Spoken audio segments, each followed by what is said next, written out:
YouTube কিংবা ফেসবুকে কোনো বিজ্ঞাপন বা ভিডিও ক্লিক করলে মুহূর্তেই একই ধরনের কন্টেন্ট বারবার ব্যবহারকারীর সামনে আসে। ব্যবহারকারীর রুচি ও পছন্দের তথ্য বিশ্লেষণ করে কন্টেন্ট কিংবা বিজ্ঞাপন সেট করছে ফেসবুক কিংবা ইউটিউব। ফলে চতুর্থ শিল্প বিপ্লবের এই সময়ে প্রযুক্তি নির্ভর অর্থনীতিতে আলোচনার কেন্দ্রবিন্দুতে ডাটা সায়েন্স।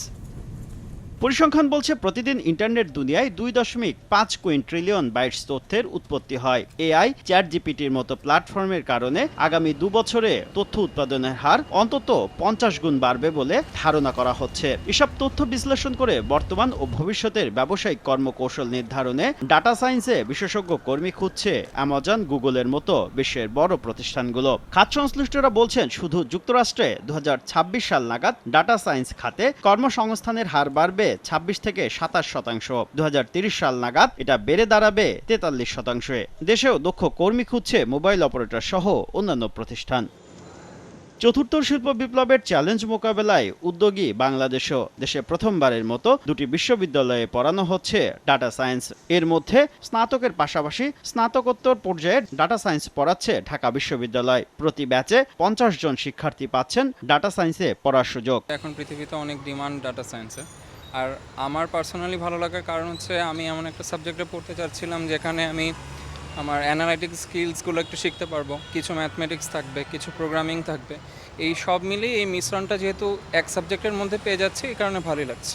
কর্মসংস্থানের অবারিত সম্ভাবনা থাকায় তরুণরা যেমন আগ্রহী হচ্ছে, তেমনি গুরুত্ব অনুধাবন করে ঢাকা বিশ্ববিদ্যালয়ের পাশাপাশি ডাটা সায়েন্স নিয়ে পড়ার সুযোগ চালু করেছে দেশের বেসরকারি একটি বিশ্ববিদ্যালয়। আপনি যদি স্যালারির কথা চিন্তা করেন, তারা আমাদের দেশে সাধারণত বের হয়ে আমরা যে স্যালারি পাই যে জবগুলোতে, তার 3 গুণ 4 গুণ স্যালারি পাচ্ছে।